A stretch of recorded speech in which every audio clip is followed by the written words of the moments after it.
What's up, Vegas? Hello, Vegas.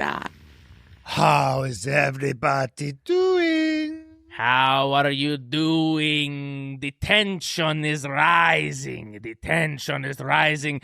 There's so many things happening behind the scenes. Papaya rules. Are they rules or are they fools? Is Oscar Piastri going to Ferrari? Is Charles Leclerc leaving Ferrari? Will George Russell ever get a contract? These are the questions that people need answers to. And today we have a man on the podcast who can give us at least a little bit of insight into that world. Because, Matt, I have a question. Is that Glock? Is that Glock? No. It's not Glock. It's award-winning broadcaster, journalist, commentator, and correspondent who's worked for ESPN, ITV, BBC, and the Financial Times. He's also an author and podcaster and is currently the president of Autosport Business and F1 at Motorsport Network. And most importantly, he's a friend of the pod who's been on the show to discuss Christian Horner's future, which we will also be discussing today. Because if he goes to Haas, I swear to God, James, I swear to God, we have James Allen on the pod. Nice to see you guys. That's quite the build-up. Let's hope the rest of the conversation lives up to the hype. But Brian, Matt, it's always a pleasure to see you. And I like the idea of being described as a friend of the pod. That works well. That's right. Well, everyone loved your appearance last time, so hopefully we can live up to it and exceed those expectations. You were telling us just before we got onto the recording that you were actually in Singapore. Can you give us a little bit of the vibes in the paddock at the Singapore GP? This is, of course, the Red Flags, brought to you by BetMGM. Well, it was a great weekend, actually. I mean, there's some quite tired faces now, even though they had that sort of August break, and there's only been a handful of races since then. You can tell that 18 races in now and 6 more still to go. It is a long haul, right? I mean, in every sense. But, we've got a real live championship situation. It's tensed up a little bit with the 2 victories of Verstappen. I found the Red Bull team to have a real fresh spring in their step, which is really good. Laurent Mekies took over there from Christian Horner at very short notice. He's doing a really, really good job. I think the Sauber team are feeling pretty perky as well. I spent some time with Jonathan Wheatley, and it was quite interesting to think that in a parallel universe, he might well have become the team principal at Red Bull. If he'd still been there when Christian got the Tintac, which he did in July, then the next person to take over would have been Jonathan. But he'd already got himself out of there and already started with Sauber and Audi. And if you ask him, he would say he's very happy with where he is. He's loving life in Switzerland. He's looking forward to being the boss of the Audi F1 team. But that's another team with a real spring in their step, I would say. Mercedes as well feels quite positive. George was quick all weekend. I'm sure we'll come on to it. He won from pole. He controlled the race pretty much, which is great. Conversely, Ferrari, there's definitely a few challenges there, to say the least. 18 races in, no podium still in Grand Prix for Lewis Hamilton. That's a total anomaly. It makes no sense. But I think probably the thing that your viewers and listeners and you two, knowing you as I do, are most interested in is what's going on in terms of the tension that's growing at McLaren, because you can really feel that. Yeah, what's the... Everyone else seems to be... You just painted a picture. Everyone's having a good time, but maybe McLaren is not. I mean, they're playing... They've been playing nice all year. Yeah. The front-facing image of McLaren is we get along, everyone loves each other, and everyone's cool with the decisions that we make. Even when they're frustrated, later they say, I understand, and that's how we would do it over and over. But obviously... there was a bit of a fire. There was a bit of a, I don't know what you want to, Lando going up the inside. It felt like something broke there. Yeah, I mean, I don't know about something broke there. I think it's really difficult. They try to be fair with the drivers, and they're not overcoating it. They're not sort of saying, look, everybody sings the company song in the morning, and then in the evening we all sit around the fire and sing Kumbaya. It's like, it's tense, right? It is tense, and things happen in a situation, in a championship fight like this, which come along that are, unforeseen. And the Monza the decision in Monza to switch the cars round after Norris had a poor pit stop, you could hear on the radio that Piastri wasn't ready for that. He didn't expect that. I don't think he was terribly happy about that. And then, in Singapore, obviously, Piastri starts in front of Norris on the grid. He's got around the outside, and Norris throws it up the inside. And, my read on that was that he's entitled to go for the gap, as he said himself in the press conference. If you don't go for a gap like that, you've got no business being in Formula One, which is kind of a bit of a version of what Senna said famously many years ago. But at the same time, was he 100% in control of his car when he threw it up the inside and, he hit the back of Verstappen and then veered off to the right and banged wheels with Piastri? If you're in Piastri's seat, you can understand why he would be upset about that. And you can understand why he would be on the radio to say, hey, listen, what's going on here? Are we going to let this ride, or are we going to make him give me the place back? And obviously the team was trying to manage the situation. They were helped by the stewards saying nothing to see here as far as they were concerned. So that was then McLaren's position, nothing to see here. And then Piastri actually flat out came and said it on the radio. This isn't fair. He said, this is not fair. And he described what Lando did as not very team-like, right? So that sort of goes straight to the heart of what we're talking about here. It's like you're trying to manage the dynamics between two young guys, one of whom is going to become the world champion, the Formula One world champion in December or even before December, right? And neither of them have won it before. So there's so much at stake because the other one is going to be the loser and is going to have nothing to show for the season. And the other one is going to do something. It's going to have an experience that's going to completely change their lives. It'll change their market value. So their price, goes up and up and up. It's transformative, and potentially for the one who doesn't win, they may never get another chance. Ferrari might come out next year, or Aston Martin or Mercedes, or who knows, and just blow their doors off, and they may never find a chance to win a world championship again. So, all of that is going through both of their heads all of the time, and you can feel the tension in the McLaren hospitality area, all weekend, and it's just going to ramp up now from race to race. So I don't think I think McLaren did the right thing by not taking any action, but I also would question, and did question whether or not they did the right thing by taking action in Monza. And I do think, as far as the kind of rules of engagement are concerned between Piastri and Norris, I do think in Piastri's head at least, things have changed a bit now. And if that is acceptable, what happened at the start in Singapore, then he will perhaps take matters into his own hands on the track in deciding what is and isn't acceptable. And of the two of them, I think he's probably the more hard-boiled, shall we say.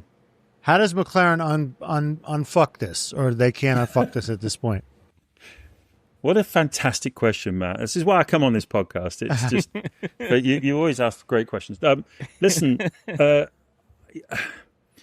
I think they just do what they do, right? I mean, they don't sort of make it all up on the spur of the moment. They have incredibly sort of elaborate plans. And you mentioned, Brian, the papaya rules and the much talked about papaya rules that have all been sort of worked out.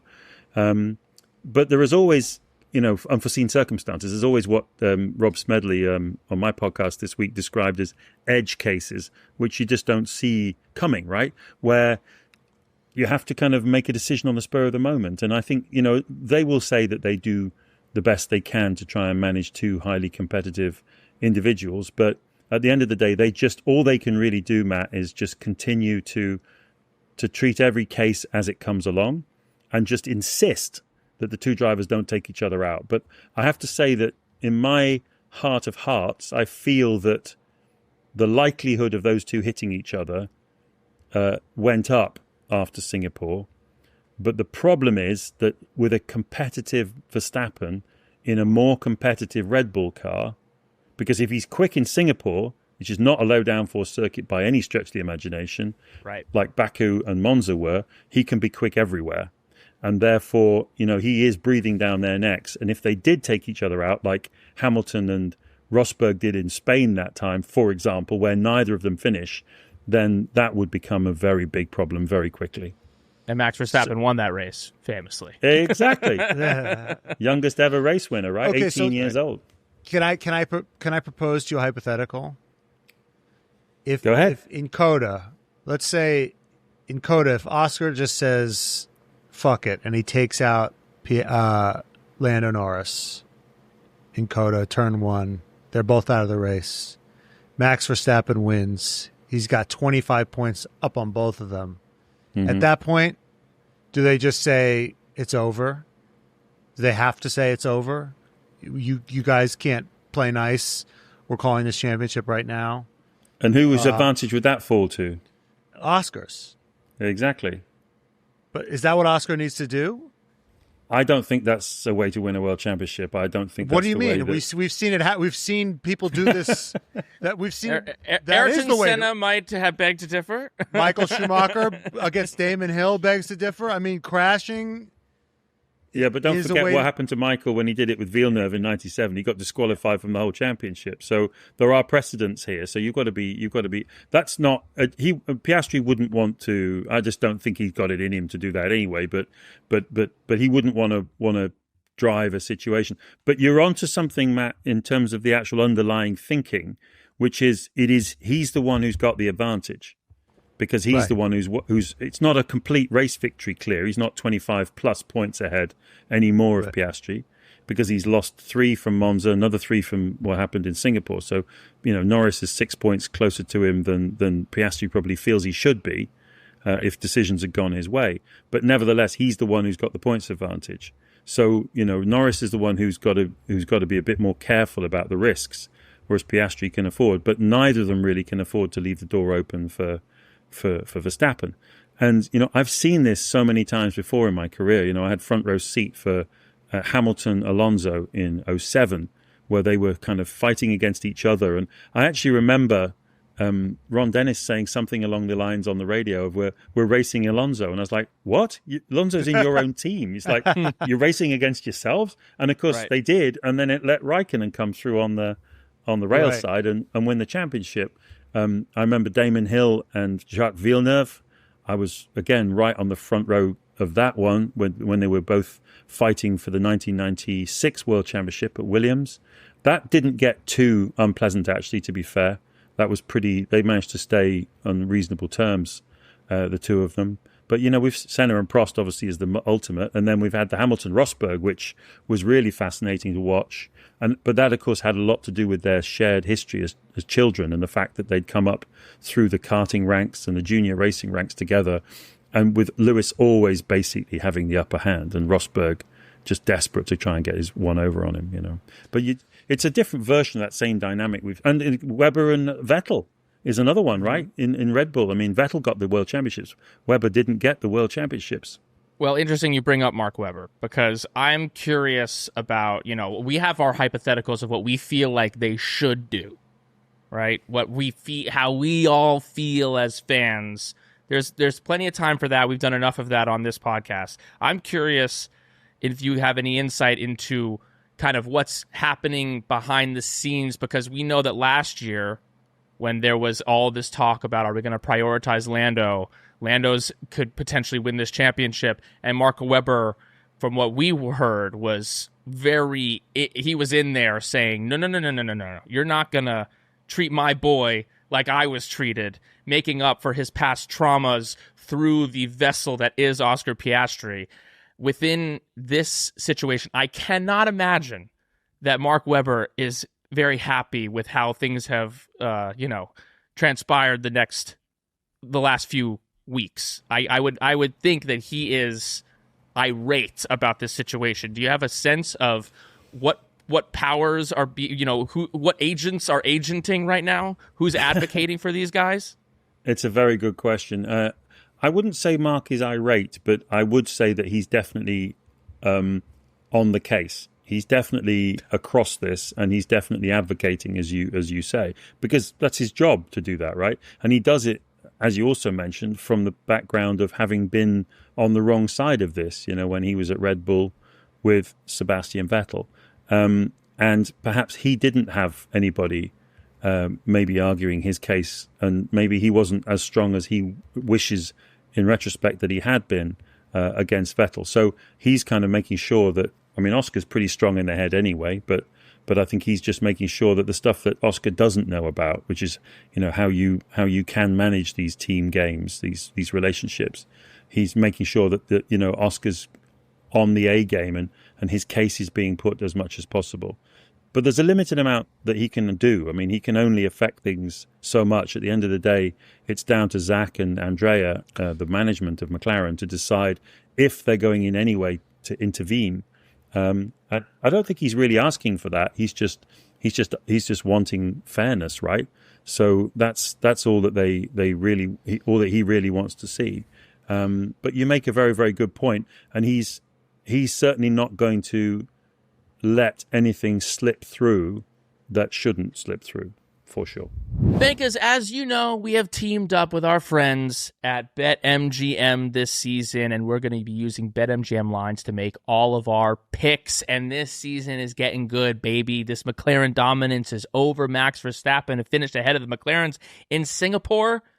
What does that mean for the rest of the year? It means that more Max Verstappen wins are coming our way, and there's money to be made. If you have not signed up with BetMGM yet, use bonus code DADDY, and you will get up to $1,500 first bet offer on your first wager with BetMGM. Here's how it works. Download the BetMGM app and sign up using the bonus code DADDY. Deposit at least $10 and place your first wager on any game, race, whatever it is. You will receive up to $1,500 in bonus bets. If your bet loses, just make sure you use the bonus code DADDY when you sign up. BetMGM, make it legendary. It's interesting. In 2007, you brought up that Ron Dennis said we're racing Alonso. Obviously, there was a bias that came in at a certain point, whether it was because Lewis was English or Alonso was a dick that was possibly allegedly blackmailing Ron Dennis at a certain point. A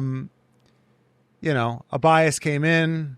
Alonso felt the need to allegedly bring cash to the garage and pay his mechanics extra just to make sure everything was on the up and up. Was it him that called the FIA? I remember one driver had to call the FIA to have his own cars inspected just to make sure that they weren't meddling with his own car. I can't remember if that was Alonso or not, but it's definitely happened where a driver was so paranoid that he wasn't getting equal treatment that he wanted his own car inspected. But neither here nor there. I know Andrea Stella or Zach Brown is ever going to go that far. But do you think there's some kind of, because a lot of after Monza, I know we're like goldfish and we only talk about what happens in the past week or two. But over the past week with the Monza decision, with letting Lando send it, the fact that Oscar's called off every time he gets close to Lando, the fact that Lando's hit Oscar twice, there hasn't really been any repercussions. A lot of fans are the way Zach looks at Lando with a little gleam in his eye. He's got that look. There's a lot of cuts. When Oscar wins, Zach is like, but when Lando wins, it's just a different feeling. Well, I guess my question is there's a feeling out there that there's a bias, whether unconscious, subconscious, not overt, because if it was overt, there's a lot more simpler things that they could do to screw Oscar. But if there's a slight little, when push comes to shove, maybe there's a subconscious bias there. What do you think about that? Yeah, I mean, I'm aware that people think that. And the thing is, especially in this world and with all the social media stuff and all the rest of it, you can see how these things evolve, right? And you can take your confirmation bias from things you see or you hear, and you can build it into a picture. What I can tell you is that, I know Zach really well, and it's true that Zach kind of brought Lando up. I mean, it's not like Lando signed for him recently. He kind of was behind him through the junior categories. I mean, Zach Brown had an interest in Lando coming through the ranks and was always on a kind of fast track to glory, if you like, or fast track to a seat at McLaren. That is true. But in this situation now, does that mean that he therefore favors Lando over Oscar? I don't believe it does, even though I could understand why people would think that it might. Another question would be, given that it was a McLaren component failure on Lando's car that caused his engine problem and his retirement in Zandvoort, is what we've seen since then, an attempt by McLaren to try and level things up a little bit because they feel bad that Lando went from being right on Oscar's heels. I think, was he 5 points behind him going into Zandvoort, or 6, or it was not much. And then all of a sudden he's now dropped another 25. Yeah. So were they trying to level things up? But again, it just doesn't, crazy stuff happens in Formula One, and people do crazy things, but that is not, I don't think, what's on the agenda here. But nevertheless, optics are important, and McLaren will be sensitive to that, and they certainly won't want any accusations that they're trying to do Oscar down because they would prefer Lando to win the championship. I honestly don't think they mind which of their drivers wins, as long as one of them does. And then obviously they hope that next year and in the new rule set from 26, they'll continue to have a good car. Certainly all the indications are that if Mercedes is a good engine, which everybody believes it will be, they'll be in good shape because they've got a Mercedes in the back. And maybe they'll continue to be better at the other parts of Grand Prix racing than the Mercedes team themselves, and continue to beat them, right? So in that sense, they don't feel necessarily this is the one and only chance to win a world championship for drivers. They hope to be able to have more chances in the next couple of weeks. And if you look at the state of Ferrari at the moment, Aston Martin are coming from a long way back. They're going to have to change the mentality of the team quite a lot to compete. Red Bull, it's likely their engine will be behind a bit because they just haven't got that background of building engines like Mercedes and Ferrari have. So, you can see a world in which McLaren continue to be at the front and continue to have their drivers fighting for the world championship. So it's not like it's this year or nothing, right? I love this. I love the word that you use, optics. It brings up that they're very aware of optics. Optics are important to them. Zach Brown's a very front-facing guy. I've wanted this before. They want to put forth. They've chosen to put forth a very kumbaya energy. We're not sure what happens behind closed doors, but as someone who's seen a lot of championships, and we've only seen a few, but there seems to be for such a close intra-team battle, there seems to be a tepid response to this championship. People it doesn't seem to be exciting our imaginations quite the same as Lewis and Max. People seem to not be taking it as seriously, maybe because of some of this meddling, because of some of this papaya rules chicanery. And when we talk about even just Alonso, Hamilton, Prost, Senna, Rosberg, Hamilton, where does this fall in the pecking order for you in terms of sheer excitement? It seems like, I wasn't there, but seems like pretty low. And do you ascribe that to this bullshit that we're seeing on track? Yeah, no, you make a really good point there, Matt, that I think maybe if you try and throw a blanket of comfort and security and rules over something which at the end of the day is a bare knuckle, intense sporting contest between two top athletes, then maybe you kind of sanitize it a little bit in the eyes of the public, right? But at the end of and maybe the other thing is that because the points gap is quite large, or certainly was large, it's tightening up again now. It's not like there's 2 points in it with 6 races to go. I mean, if there was 2 or 3 points in it with 6 races to go, I think people would be on the edge of their seats at every single round. Hopefully, we will get a real close showdown, right? But I think you do make a good point. And as to your other question about where it ranks, in terms of bitterness and sort of, competitive edge and what have you, at the moment it's probably sort of around the middle tier, I would think. It's certainly more edgy than Villeneuve Hill was, but it's nothing like as edgy as Rosberg, Hamilton. It's probably more like the Vettel-Weber, I would say. But to be fair to Mark, although he was very fast and he won quite a few races and some important races, like Monaco and Silverstone and what have you, probably wasn't really on the same level as Seb Vettel, who at the end of the day was a 4-time world champion for a reason. Whereas Piastri and Norris are pretty closely matched. And I think that's what makes this championship really interesting. Is there is not a great deal to choose between them at this stage of their careers. Bearing in mind that Piastri is still younger than Norris, I think they're pretty closely matched. And so if the points tighten up a little bit more, say with 4 rounds to go, there's less than 10 points in it, I think most F1 fans around the world will be on the edge of their seats. I guess I wonder how much this, they're both signed on with McLaren for the next couple of years, how much this would set the tone for the next few years.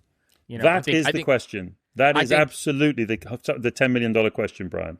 We saw, I think Nico Rosberg pulled that season out of his ass. I mean, he worked very hard, and it almost killed him, and he had to retire at the end of it because he said, "I can't keep this up."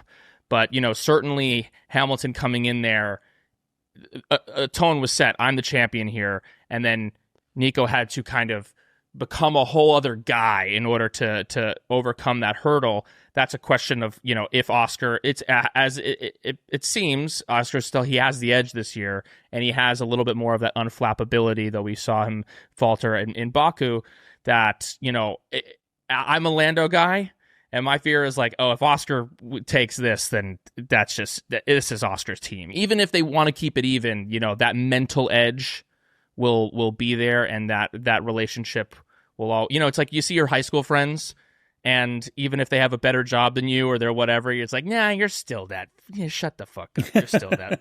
I remember who you were. Once the dynamic is set, then sometimes the dynamic stays. Oh yeah, no, I mean that's so true. And actually, this for me, what you've just tapped into here is probably the most interesting aspect of all of this, right? Because it's not really practical. It's not really feasible to think that they will stay teammates for many, many years, because once you get yourself into a situation like this, it's kind of not really sustainable long term, is it?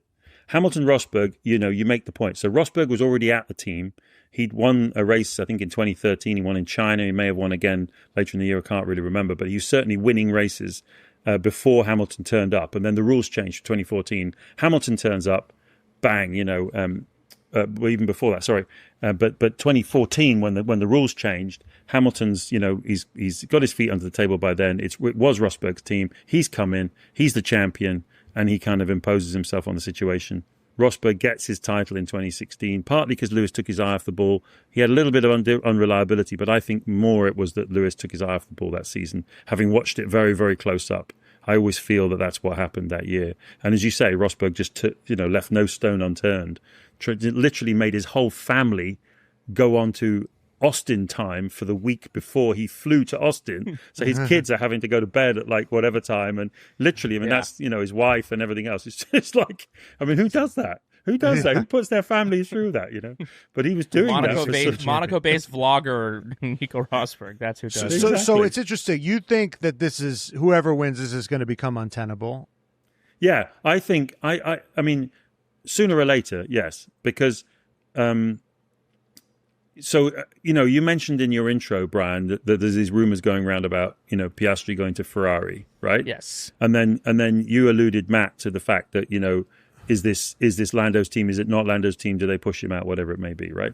So let's imagine a scenario. One of them's going to win the World Championship and the other one's going to lose it, right? Let's imagine that Oscar wins this World Championship. Now, he's won a world title, so he's got a world title under his belt.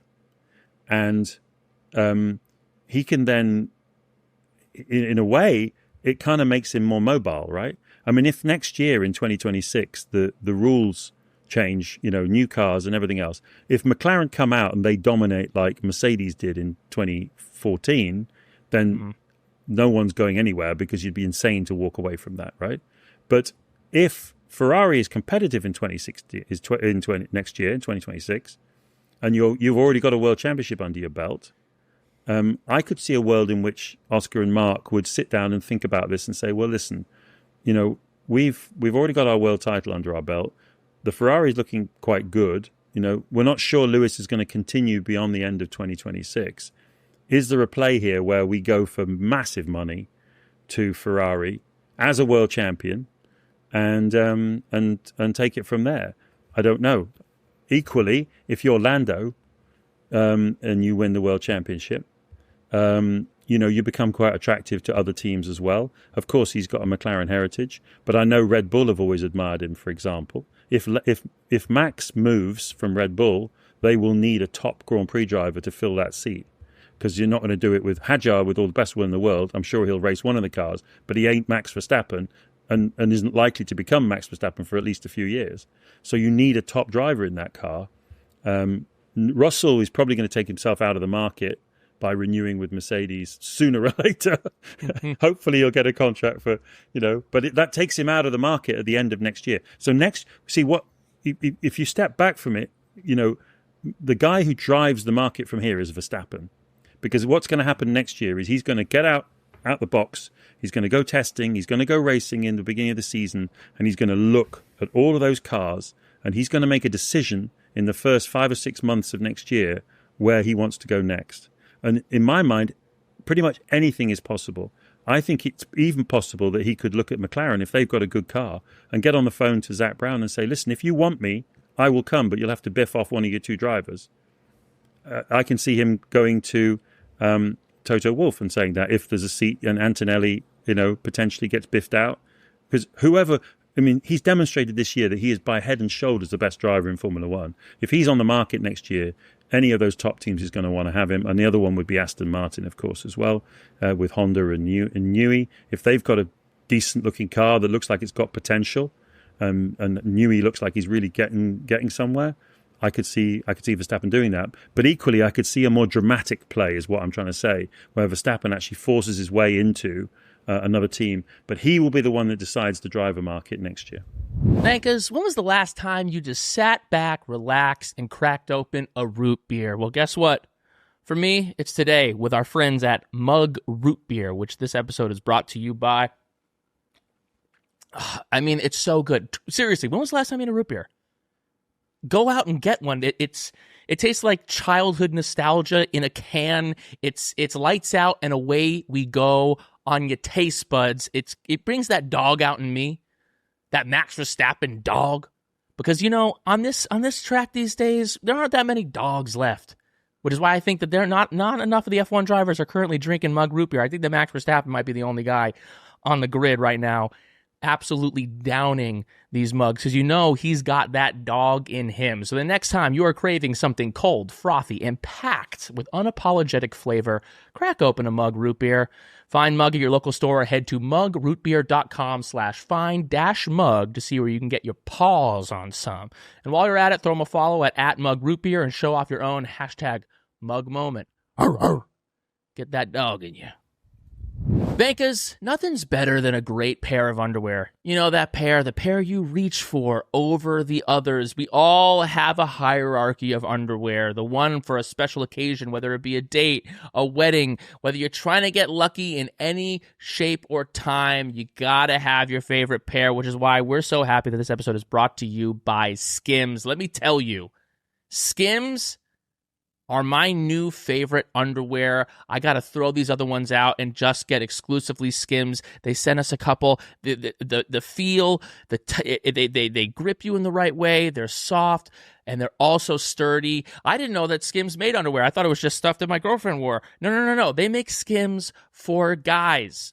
My favorite are the 5-inch cotton boxer brief and the 5-inch stretch boxer brief. I love a boxer brief because I got thick thighs and they chafe, but with Skims, I'm not red in those areas, baby. I'm feeling nice and comfy. I wear the cotton to bed, a little bit looser, a little bit more casual, but if I'm going to the gym, I love my stretch boxer briefs. It hugs me and keeps me nice and feeling safe and tidy. So you can shop Skims Men at skims.com and Skims stores and let them know that we sent you. After you place your order, select podcast in the survey and select our show in the drop-down menu that follows. Skims is the official underwear partner of the NBA, WNBA, and USA Basketball, and the Red Flags podcast. What great company they keep. Oh, there's so much. Oh, wow, you just laid out so much juicy stuff. I'm like, which direction? Which morsel do we want to eat? You didn't actually. What's interesting is you didn't propose a scenario where you proposed a lot of scenarios where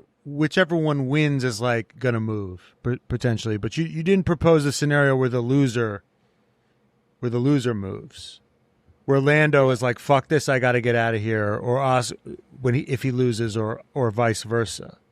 Yeah, those are both possible scenarios as well. Yeah, but you seem to think that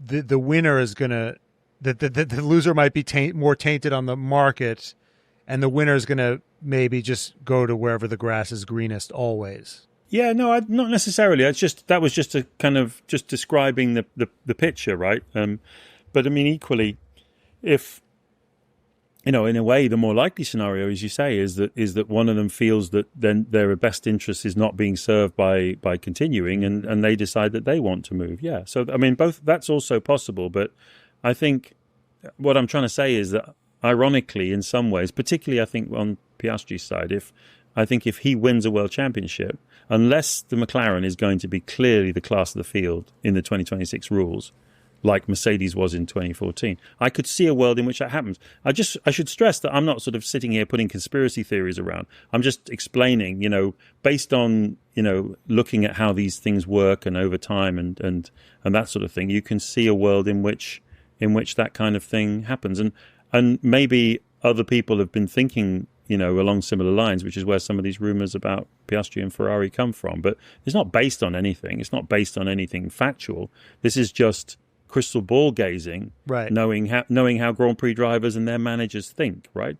And no disrespect to McLaren, because they run a great team, and there's no reason for either of their drivers to want to leave. But I'm just looking at how these things happen. It's interesting. So if next year comes around and McLaren is in the same place they were last year, Max is going to get on the phone, and you think Max will just get right on the phone and be like, "Lose one of these two, lose them. I'm coming," and it'll probably happen. Well, Zach Brown has been presented that scenario, and he came out pretty heavily saying that he wouldn't do that. I mean, who knows when push comes to shove? But they did ask him that exact question. Well, what's he supposed Max. to say? Yeah, I mean, well, I don't know. Toto Wolff is pretty. Toto Wolff leaves that Chad hanging there, baby. He's like, I mean, who would throw Max Verstappen out of bed? Right, exactly. I mean, until it happens, you don't know what your reaction would be. Of course, with two drivers under contract for at least another 2 or 3 more years, of course, Zach is going to say there's no way that he's going to say no. We wouldn't need to do that. We've got great confidence in our two drivers. They're both capable of winning championships, and why would we want to do that? But this is Grand Prix racing. Verstappen is a generational talent. You could argue whether you think that Piastri or Norris has got the ceiling that's as high that he and equally you could argue, is Verstappen likely to stick around that long? I mean, he just turned 28. He's won 4 world championships. What's he in this for now? Is he in for another 3 years, 4 years, 5 years? Is he there for another 2? Who knows, right? Who knows? I mean, but one thing's for absolute sure: if he isn't in a winning situation, he isn't going to stay around for a very long time. So it's kind of existential for him to get himself into a car that he can be a world champion again in. And if you think about that language, that's the language of Prost. That's the language of Senna. That's the language of Schumacher. It's about, how do I get myself in a championship winning car? And Verstappen is in that company, right? He thinks that way, and he's very very straightforward, Max. He's a beast, and he wants to be in beast mode at all times, and he wants to do it in the best car. And this clearly entices Toto Wolff, as has been kind of evidenced by the little cat and mouse discussions that they have had over there. Obviously, this episode is going to come out on Monday. We're recording this on Thursday, the 9th. So by Monday, who knows, maybe George Russell signed a contract that everyone's happy about. But up until this point, there is no contract for George Russell going into next year. Rumors are that he has rejected many proposals. We know that Toto has said multiple times that he doesn't like to do long-term deals, that the most he kind of does is a 1+1, but George is looking out for his security, which he feels that he's earned. How tense do you think things are at Mercedes, given that relationship? Because certainly, from what I can tell of Grand Prix drivers, is that they also want to feel wanted. I want you to want me. And certainly it feels like the vibe with George and Toto has always been one of George chasing Toto's approval and Toto reluctantly giving it while having eyes elsewhere, and clearly his eyes are on Max Verstappen. What do you think happens with this negotiation? I think you obviously think that it will work out, but who's going to get the shittier end of the stick? It's hard to say. I mean, you've got to remember the relationship with George Russell goes back to before he was in Formula One. So when he was, I think Mercedes have this kind of young driver kind of process, like a lot of teams do. And he was signed up when he was, I think he was in like the equivalent of F3. So he was already part of their program, and they were, smoothing the way for him to get through to Formula One. When he was ready, when after his Formula 2 year, they stuck him into Williams for a few years to kind of learn his craft because they didn't have a car for him. Now, they could have done the same thing with Antonelli. They could have stuck Antonelli in Williams, for example, or one of their other customer teams.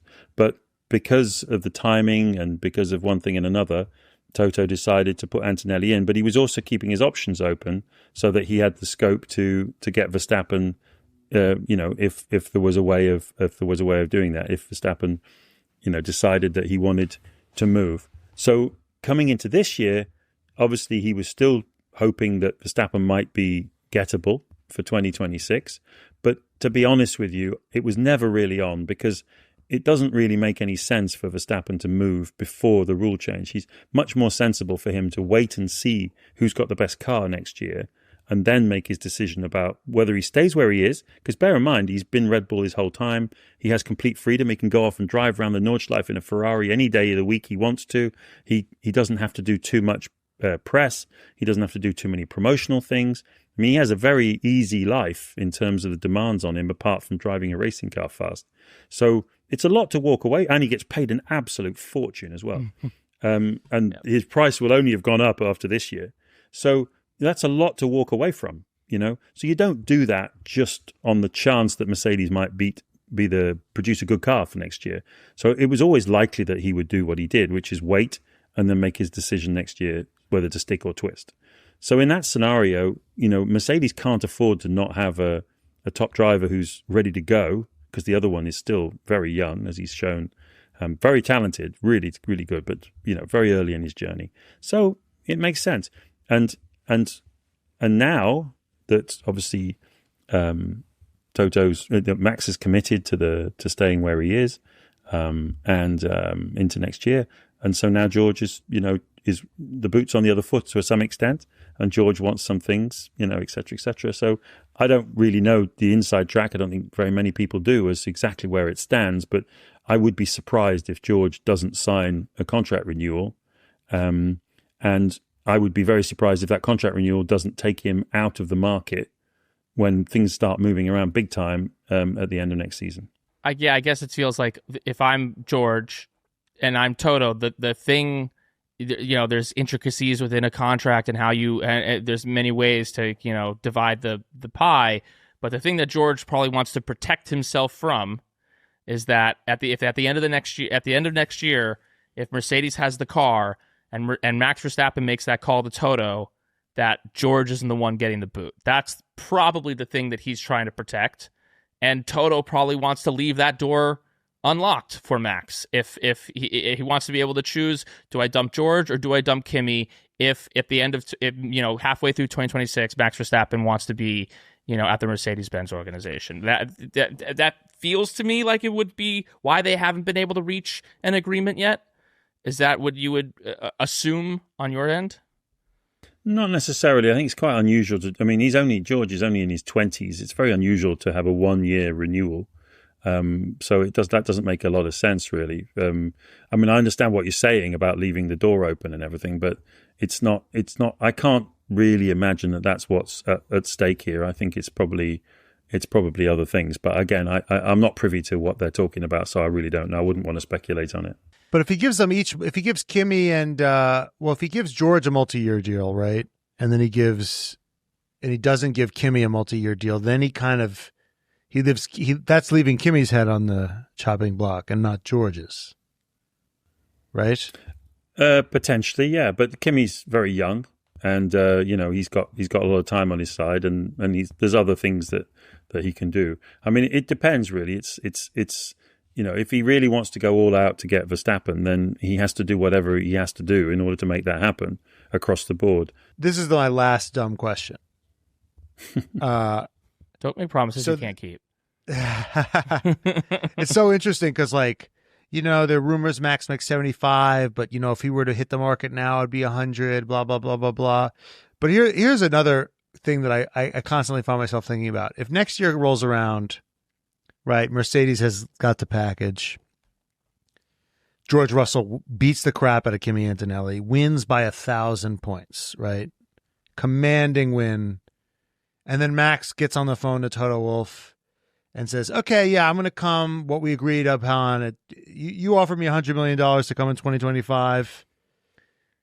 Yeah, I'll join you now. Same price, $100 million. If I'm Toto Wolff, I got the best car. Do I even need Max Verstappen if I have the best car of all time? If I could win this shit with George. If I can win this stuff if I can win it with Esteban Ocon, if I've got a car that good, why do I need you at that point? I mean, the argument is when they converge, that's when you need them. At that point, is when he's going to. Yeah, I mean, I think it's not going to be so extreme as that, right? I mean, it's unlikely to be that extreme that they've got such a dominant car. But I think the question is, if Mercedes won the last race. George got pole and he won in Singapore on merit, and he won earlier this season. It was in Canada, I think, wasn't it? He won. Right. So he's shown he's had a great season, and he's been pretty consistent in terms of podiums as well. So when the car's been even vaguely there, George has been right on it. And has he shown this year that if you give him a car that's capable of winning every weekend, that he's capable of winning many races and of fighting for a world championship? To my view, yes, absolutely. Yeah, I think he has. Would he beat Max Verstappen if Max's car was a tenth or a tenth and a half slower than his car? It would be tight, But he is incredibly fast, and he's not afraid of Max. He's shown that. So I think what you're seeing now is that Russell's argument is, look, I think I've demonstrated all I need to, that I'm a world champion in waiting. If the car's right, I'll deliver it for you. You don't need to look anywhere else. And that, if I'm imagining the scenario behind the door of Toto's office, I imagine words to that effect is pretty much what George is saying. Pick me. Choose me is what he's saying to Toto Wolff.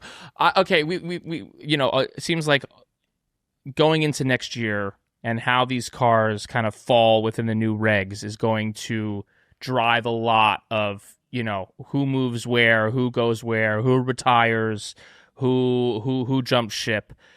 Early days into these new regs, all the talk was that Mercedes engine is just going to be miles ahead of everyone else, and that Mercedes is going to be the team to beat next year. Now they've kind of started to slowly roll that back. Even people within the Mercedes organization are downplaying that type of advantage. They know that there's a bunch of question marks around these engines. Maybe certain teams will have time to get their engines up to snuff.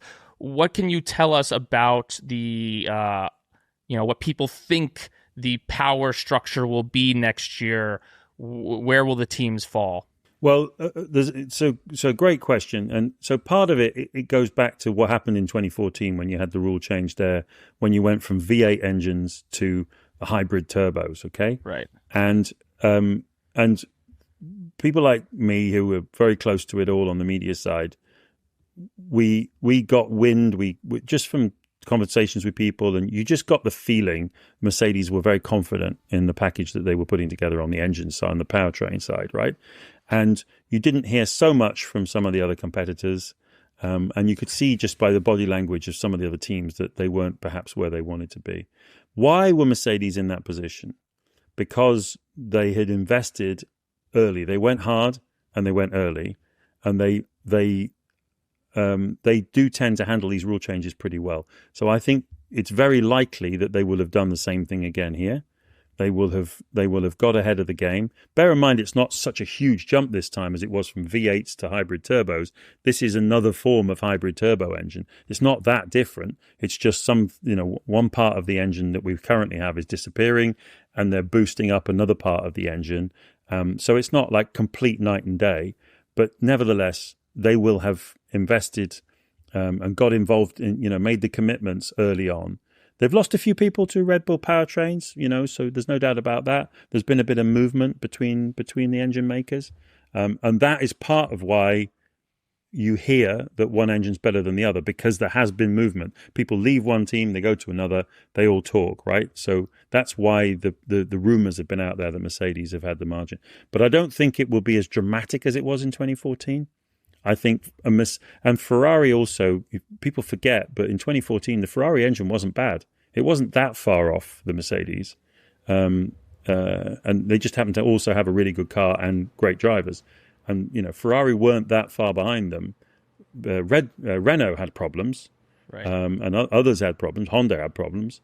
But Ferrari were there or thereabouts. So I think the feeling, to answer your question, is that Mercedes, Ferrari, Honda will probably be, the not, I don't know which order they'll be in, but they'll be kind of pretty good engines. They'll work pretty well. I think the feeling is that because this is the first time they've made a Formula One engine, because Red Bull powertrains badged Ford, again, they've not got all that experience over all those years. I think they'll be perhaps a little bit behind. That's the feeling. That's what I hear. But I don't think I don't think it'll be quite as dominant for Mercedes as it was in 2014. That's my feeling. Okay. So then I want to move over to Ferrari, because, obviously this year has been a mess for them. They ended 2024 looking like they were, not quite where McLaren was, but pretty close. And they were winning races towards the end of that year. And then this year has been bad on all fronts. No wins, and obviously Lewis has had his own struggles, but it hasn't been some type of great season for Charles either. I wonder, Charles has been so committed there. He bleeds Ferrari. It's all there, but if the scenario is that they are on the back foot, if it doesn't kind of play out like you've said, where they are fighting for wins and they're fighting for championships, if it's again, okay, we're in a new era of Ferrari kind of being a mess, at what point does Charles Leclerc pull this trigger and get out of there? Because, there have been people who have stayed with the Ferrari organization to the tune of 0 championships for the love of the game. But is that something that Charles Leclerc is willing to sacrifice if it comes to that? I think that the time at which he would do that would be the time at which there was an obvious better alternative for him. So it's a lot to walk away from. You're a works Ferrari driver. Your company car's not too shabby. You've got a nice dog. There's a lot of things you can do with your social media and your lifestyle side of things. But he's at the end of the day a top Formula One driver who wants to be world champion. And if another opportunity opens up that gives him a realistic shot at beating Piastri, Norris, Verstappen, Hamilton, whatever, to become world champion, Russell, he has to take it, really, if he doesn't believe that Ferrari are going to get him there. And Ferrari, at the moment, it's that, yes, they're not having the best of time, but it's also just about the other aspects within the team. There was a bit of a changeover in personnel, on the aerodynamic side. They're not like on a track where they're kind of ready to go, like some of the other teams are, like McLaren have been recently, right? And the question is, are they going to get themselves onto that track, and how long is it going to take? That's what's going through Charles's head. That's the big deal. Well, and certainly Lewis's head, because I guess it's like Lewis doesn't have the luxury of time that Charles has. Charles still in his prime. He has many more years of being at that top level. Whereas Lewis, it feels like if 26 kind of rolls around and he's having the same struggles as he is today, how much longer does he really have? How much more motivation does he have in order to stay in it? And I guess I'm curious about that, but also curious about Lewis has never gotten along with this era of car with the ground effects. He's never really liked it. He had, okay seasons and won for races at Mercedes, but from his own admission, this regulation set has never really gotten along with him. Do you have a sense if this new regulation set, it feels a little bit like it's going back to the era where he dominated? It's less aero dependent, a little bit more engine forward. Will 26 maybe, there's a lot of Lewis fans who are feeling very depressed this year. Has he lost it is a question that's going around. I don't know. Do you think next year might bring that resurgence, or has Father Time caught up with him? Yeah, again, a very, very good question. And, what are the factors that are leading to this problem? Is it the fact that he's 40 years old? Is it the fact that he's changed brake material supplier after an entire career working with one supplier? He's working with a different supplier now. The brakes feel different, but it's 18 races in, right? So, I mean, he was pretty competitive with Charles, throughout the Singapore weekend, for example. So, is it the fact that he had to change power units? He's been using Mercedes power units for ages, and he had to switch to Ferrari. It took Carlos Sainz a while to get used to that, going the other way this season. Changing teams, changing cultures, a team that's based in Italy, a team that operates in a completely different way, has different procedures. He gave himself a whole bunch of challenges here at the age of 40. Or is it that, it's a season too far for him and he's not at his best anymore? It's pretty much impossible for us on the outside to work out which of those factors is more dominant than the others. It's a combination of all of them, clearly. And how many of them are solvable by next year, right? And he'll be another year older. So, and you make a good point. Will he still have the motivation? Yes, he still has the motivation, no question. But I think if next year doesn't start well, I think it's going to be quite tricky. And again, you can see a world in which he decides to call it a day at the end of next season. I could imagine that happening. I hope for Formula One that it doesn't, because he's a huge personality and he's been great for the sport, and he's a great champion. But you could see how that might happen. What do you think about any of these things? What do you mean? What about why Lewis is struggling? Is Lewis, is he past his prime, or what do you think? You're posing a lot of, it could be this, could be that. What do you think? It's difficult. It's really hard to say. It's really, really hard to say. I Doesn't do think stop that Ferrari us is from not speculating. I do think that Ferrari is not as set up for championship success as he would need them to be in order to be at his top level. I think that's right. Definitely part of the problem. But all of the things I mentioned are contributing to his problems. I want to get to, you said Ferrari is not set up for success. I'm paraphrasing a little bit. Championship success, doesn't always seem, they're maximizing their package. It's always one thing or the other with the strategy. The brakes blow up. They run it too low. They have a good result, but they're illegal. Always something with them. What is with this culture we are checking? What's we're on the outside. We don't know.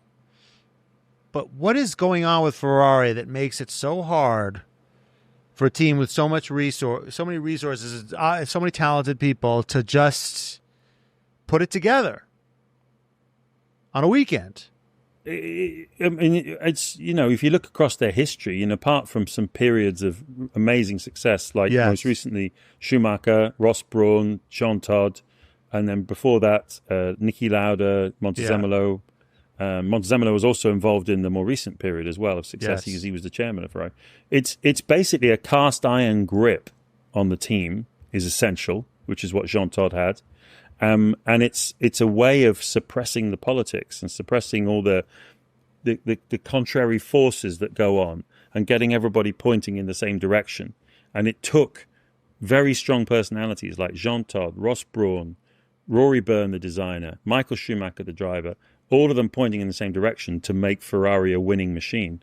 And it's just really hard to do. It's like riding a rodeo horse, a bull, or whatever you ride in rodeo. Sorry, I'm a bit naive about these things, but whatever it is that's in a ring that someone gets on, it's hanging on to that thing with an iron grip and not getting thrown off it. Whereas with teams like, McLaren or Mercedes or whatever. I'm not saying it's easy, because it is never easy. It's never easy. But it's about there's less politics just generally. There's less people who are standing around saying, "Oh, well, in my day we did it differently." And it's just really hard to get them pointing in the right direction. Is Fred Vasseur the man for that job? Yeah. Is Fred Vasseur up for the task? Well, I mean, if he isn't, then who is? I mean, he's a tough guy, Fred Vasseur, a very, very tough guy. Does it help that he doesn't speak Italian? Not massively. It would be better if he did. Jean Todt spoke Italian, but he also had very, very strong allies around him, like Ross Brawn, like Rory Byrne, like Michael Schumacher, who he could speak to in English and all the rest of it. And Ross spoke Italian. They made it work. They had the blueprint for how to get that team working. And for whatever reason, Fred is a brilliant racing team manager, but he's not quite been able to herd. It's like herding cats. Yeah, but he doesn't have the. It seems like Jean Todt had the juice because he had the backing of all these guys, and he had Michael's backing, so he had more authority. And they had each other's backs as well. I mean, right. I think that's a really important point. In an organization like this, you all have each other's backs, and we win together, we lose together. They were like a band of brothers. Partly, I guess, because they were exiles. They were all like away from home. They're all living in a foreign land. They're all living a different kind of life. Whereas if you work for McLaren, your kids don't need to move school if you change from Williams to, well, maybe you do for Williams and McLaren, but you get my point. You don't need to change your whole life. Whereas in Italy, it's different. And if you can tap into that mindset, if you can get everybody to feel like it's us against the world, that's what you need to win in Formula One. You need a mindset inside a team, whereas it's us against the world. Yeah, I guess this was a little bit of the. You could look at it both ways, but the criticisms of getting rid of Carlos Sainz to bring in Lewis was a little bit of that. Like we already have a good thing going. And we've been developing this for X amount of years, and now you bring in like the most high-profile athlete in the sport. Is that going to be and while we're still climbing, is that going to be a distraction? Are we chasing kind of the bag? Are we chasing kind of the glitz and the glamour as opposed to what you kind of just said? We're the outsiders, and we're and Charles is famous in his own right. These guys are off doing a million things, going to fashion shows. Like these guys are international celebrities. I guess it's like Brian. It's like the thing that it made me think of. I mean, I loved it, of course, but in retrospect, it's like I'm a New York Giants fan. I've been a New York Giants fan. It's a football team over here, right. American football team. I know that. It's like, anyway. I don't live under a rock, Matt. Come on. Anyway, I remember when it's like a lot of times I remember when they drafted Saquon Barkley with the second pick, but he was like this. Yeah. It's like it was a great pick. He was a great player, but we had so many like other problems as a team. Right. It's like you get a guy like that when you're finished with your team, and he's the cherry on the top. It's like so many times these bad teams, they'll pick like a wide receiver, like a flashy electric player, but you have no offensive line. You have no defensive line. Or you pick a great quarterback, but you have no way to protect him. It's like the infrastructure is not there to pick the shiny, amazing thing. And, or even more so as a New York fan on the other side of the Jets signing Aaron Rodgers, or the Jets signing Brett Favre towards the end of his career, kind of bringing in when or the Mets are kind of famous. I think we're losing him. I'm unfortunately a Mets and a Jets fan. The Mets were famous for like getting the great pitchers, these great players, at the end of their careers, and they were like a little bit past their prime, and they had like way bigger problems, going on. I don't know. Ferrari hasn't won a championship since I was in high school. Yeah. And I'm getting old to the point where that is actually saying something. So it's, I don't see it. I just don't see it happening in Lewis's time or Charles's time. I can't right now. I just can't see it happening. Do you have an opinion about whether Ferrari can even win a championship at some point in our lifetime again? Of course they can win a championship. And the reason, going back to what Matt was saying earlier, the reason they brought him in was sort of all the other things he brings and what it does for the Ferrari brand. His move, I mean, from his point of view, it's great because it's, especially with the US market, it should open him up much more to the US market than Mercedes would have done for the rest of his life and all the things he wants to do afterwards. But, at the end of the day, he's been part of a winning machine at Mercedes, and he knows and at McLaren before that, and he knows what it takes to win in Formula One. And when I went to see Fred Vasseur last summer, basically over in Maranello, and I was talking to him about this before Lewis arrived, and he said, look, the thing is that it's hard for us to get like a top aerodynamicist to leave the UK and come over here, but having Lewis Hamilton here, he can pick the phone up to them as well and say, do you want to come? And it just makes it easier for us as Ferrari to recruit top talent and get people to come here, because and the lead times are really long as well. You've got to remember that, just to get people to hire talent, because the gardening leave is massive for some of these people. So that was a big part of what moved it. But I mean, it's impossible to ask the question: do we think Ferrari will win a Formula One World Championship? They haven't won one since you were in high school, Brian. Do we think they'll win one before you go into retirement or you're in some sheltered accommodation as a seniors? These are the key questions here. These are the questions we have to ask. It's been almost 20 years since they've won a championship. Will it be another 20? I guess. No, I don't think it will. Vanka's hair loss is not just about hair. It's about how you feel when you look in the mirror. Hims helps you take back that confidence and access to simple, personalized care that fits your lifestyle.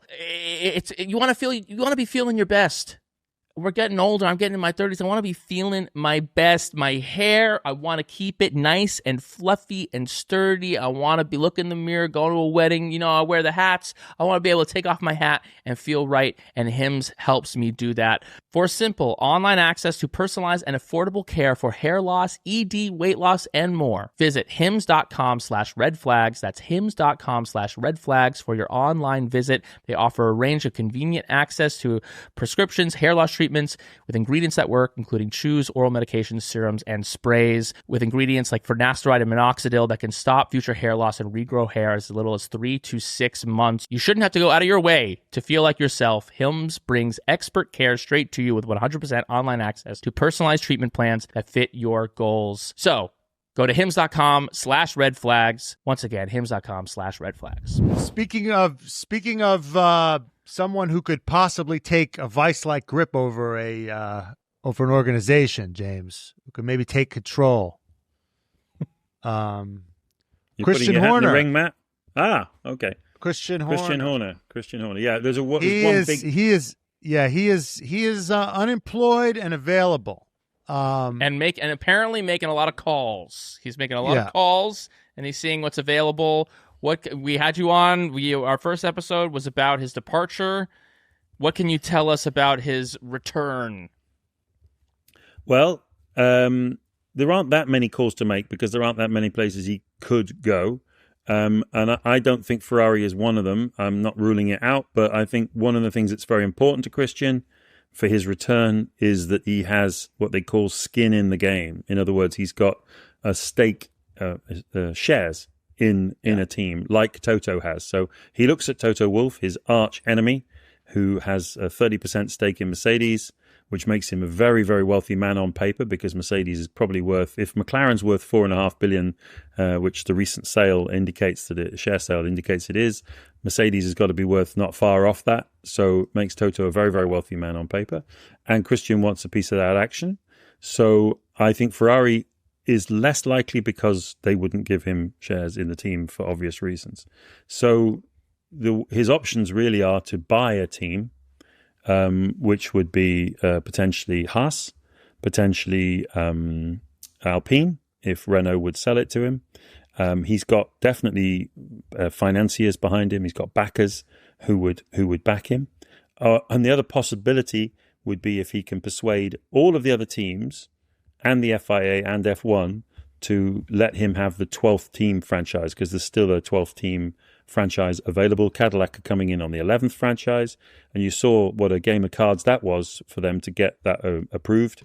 So I think that's the least likely scenario. So then it comes down to, would Lawrence Stroll give him shares in Aston Martin as he has done for Adrian Newey to bring him in as a team boss? Would Gene Haas sell the team to him? Would Alpine sell the team to him? So I think those are kind of the avenues you're looking down.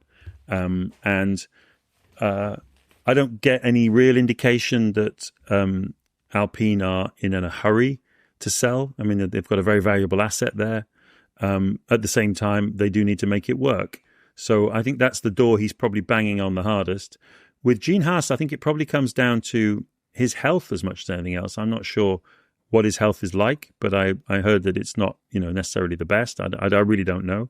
And so if he's thinking about the legacy of the team and the future of the team, then potentially that might be an option. But bear in mind that the infrastructure that Haas have got to run a Formula One team is nothing like as strong as the infrastructure that Alpine has. So from a start point, of course, you've just got to get an opportunity. You've got to make one of them happen if it's possible to make it happen. And if you don't turn things down, if it's the only possibility. But, I guess from a start point, he'd more likely to be able to get hold of Alpine and build it into a winning team more quickly than he could do with Haas. But the main decision for Christian is, which one can I do where I'm going to have a stake in this team? And that's what's really important to him. Yeah, it seems to me like Alpine is like the option. From what we feel like we know, or about Gene Haas, is that he likes that's his team and he doesn't want other people touching it. And I don't know. I just look at Aston Martin.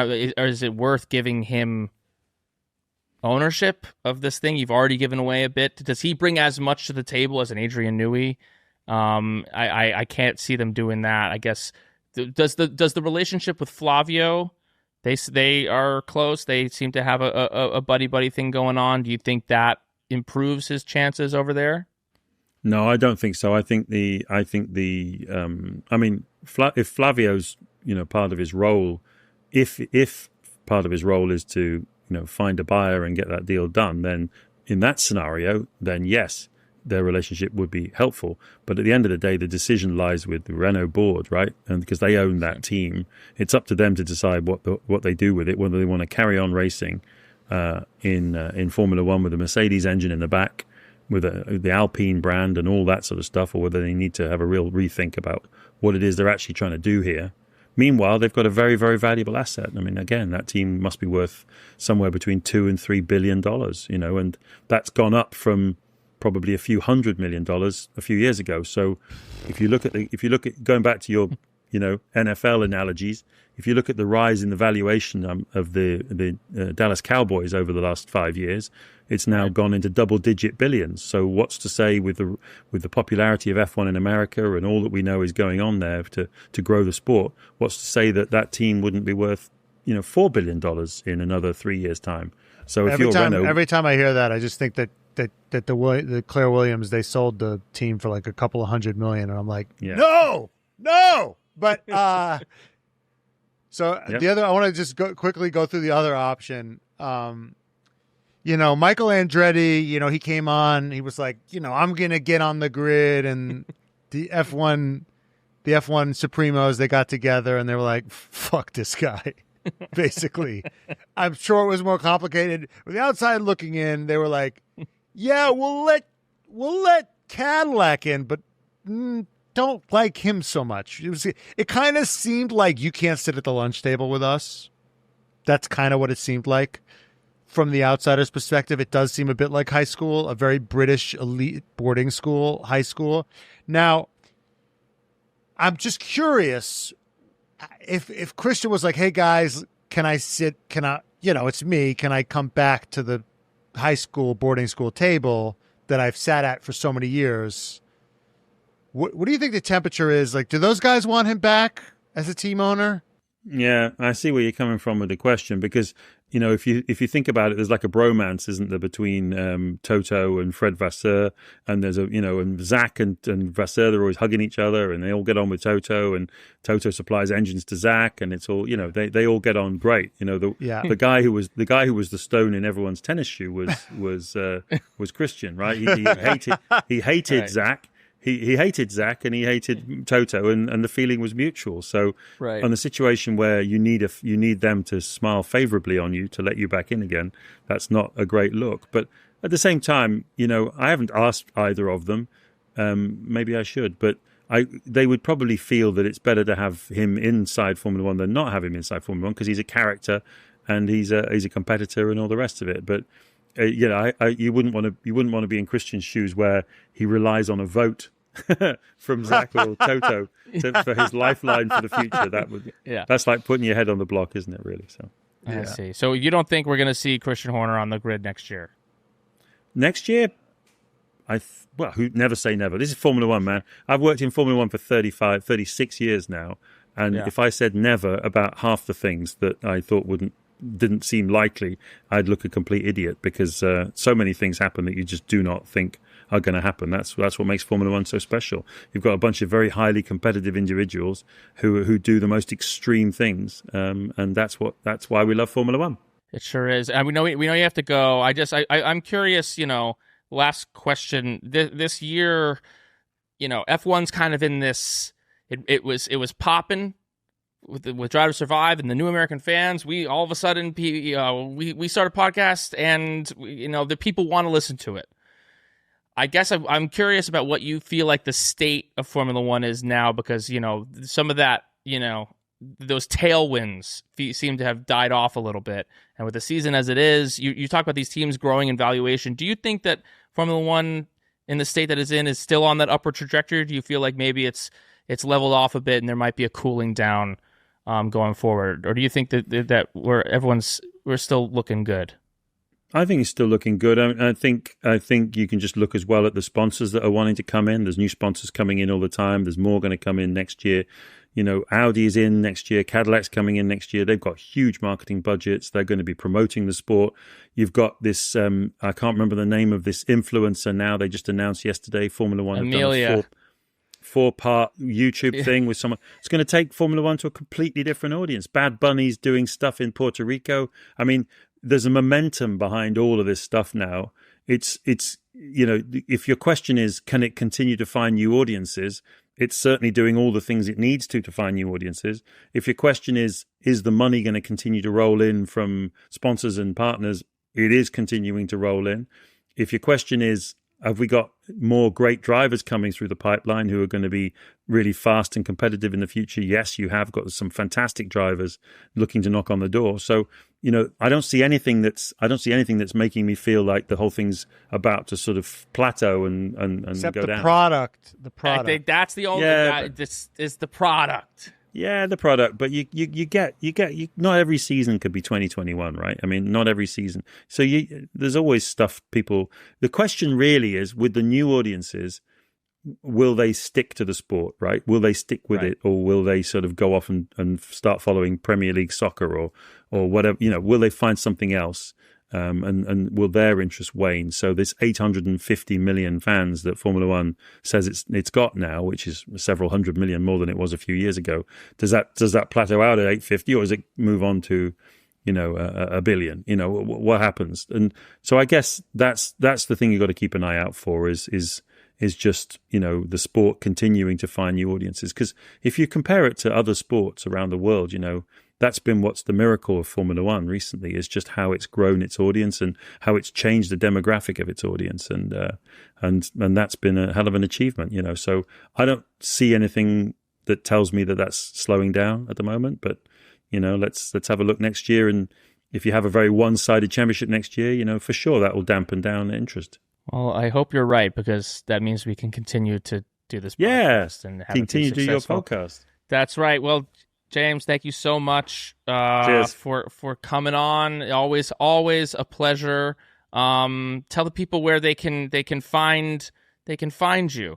Yeah, so I have a podcast that comes out every Wednesday on the Autosport Podcast Network. James Allen on F1. We do all kinds of stuff. We speak to interesting characters behind the scenes.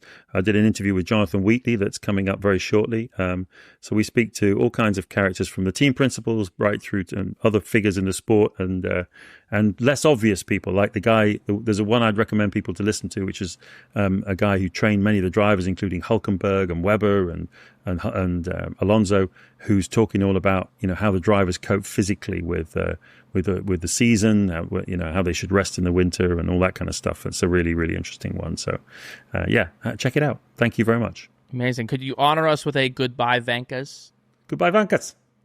Goodbye, Yes. Goodbye, Vankas. What a great episode that was. And you know what? These episodes would not be possible if it was not for our daddies of the pod. So we got to thank Kayla, Robin, Jordan Texera, Jay Lingle, Spencer Grieve, Javier Mera, Sheila Valeri, Chandler, Ali Santana, Carla, Juarlo, Kimberly, Whalen, Alonso of My Face 69, Donya Denad, Deadbeat Daddy Muhammad, Jimmy, Kimmy, sponsored by Mommy of the Pod, Hollister 584, Delusional Signs Fan, Kat, Future Dog Tour Dion, Steph Grossi, JB Fresh, Laura, Emily Gillenwater, Cody Hull is my F1 daddy, Branch W, Keep Up the Science Hate, Hunter Scruggs, Salmonella Mozzarella, I'm a Leclerc fan, and yes, it hurts. Jay Kess, George Russell is evil, Peter Parker from Spider-Man 3, Matt Edwards is always right, I wish I was Max and Danny's love child, Delaney Andrews, Henry Caskey, Miles Lewis Alexander, the Maggie B, Kaylee Breyer, Eva the Y, Devin, aka the future Dr. Sullivan's PA, Courtney Frazier, Yuki Sonoda's other mother, Jenny is the reason I am a daddy, Megan, Aaron, Pineapple the Y, Matt has a secret boner for Carlos Sainz, unfortunately, it's Gary, Carolina,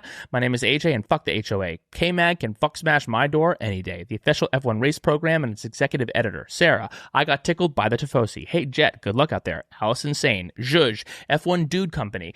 Trent Slickman, Code Brown Sonoda, Jerome Ferreira, Colapinto is a fraud, Aaron, Shahid, Jeans Rockstar Chohun, Shake and Bake, Cattle, Lick My Balls, Stay Fierce, Charles Leclerc, Truth Bringer, Mama Burns, Arthur Leclerc is hotter, Carlos Science, OP Goblin, Right Meow, James, DNCTT, Finney, Daddy, Kev, Not Magnuson, Mike, Bobby, Lando Norris, unofficial girlfriend, and our newest daddy, Winkin, future co-host of Red Flags Podcast. We love it. And our honorary podcast is this week, every week, Nicole Piastri, if you want to become a daddy of the pod. Go to patreon.com/TRF pod and join the resistance today. Damn.